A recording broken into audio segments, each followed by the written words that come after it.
Ag PhD full episodes and more are now available on Acres TV, the newest ag platform connecting you to fields of information. Look for us on watchacrestv.com.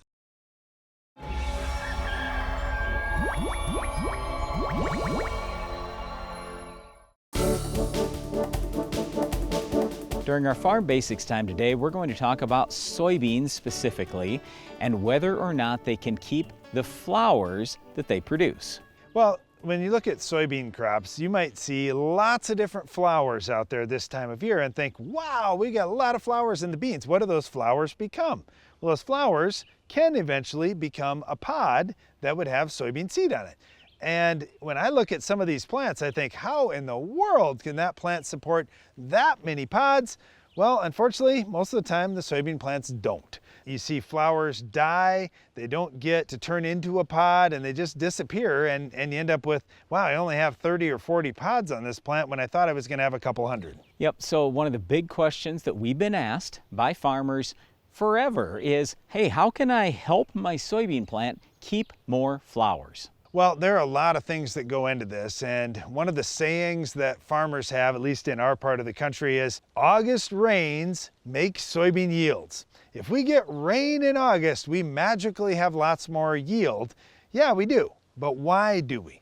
Well, the plants need water, but they also need food. And the water helps the food in the soil, or the plant nutrients, or the fertilizer, whatever you want to call it, in the soil, get into the plant. And when the plant has more nutrition, now the plant says, I can hold on to more pods because the plant's only goal in life is to make seed. And if it has a limited amount of food, it's going to keep a limited number of pods so it can make sure that it can fill those beans out. So when Darren and I first took over our farming operation, we made two big changes to soybeans. We held a lot more flowers, and our yields doubled in a fairly short amount of time. So how did we do that? Number one, we had more root mass in the ground. The way we did that is we added drain tile, so we improved drainage. We had to keep the water table down. Soybeans have a tiny little root system. They need air. Those roots need air.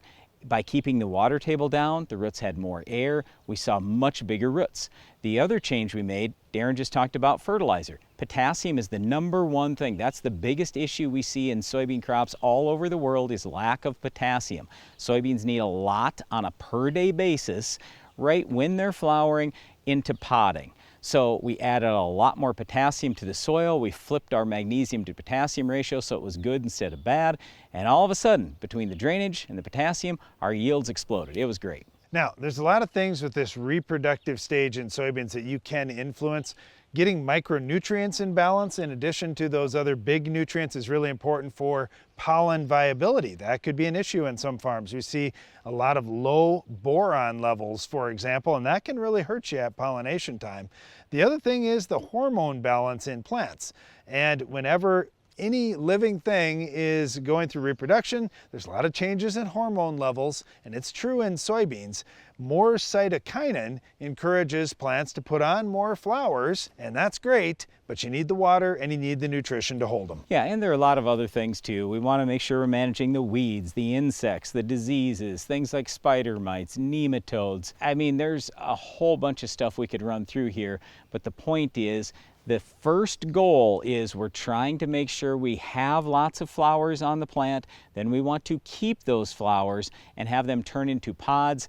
And then, of course, we got to do everything we can so the pods fill out and we have good beans at the end of the year. So anyway, it's a big process, kind of complicated, but this is something we work on our farm, as does every other soybean farmer out there. And one step along the way is keeping those fields free of weeds. Can you identify this week's Weed of the Week?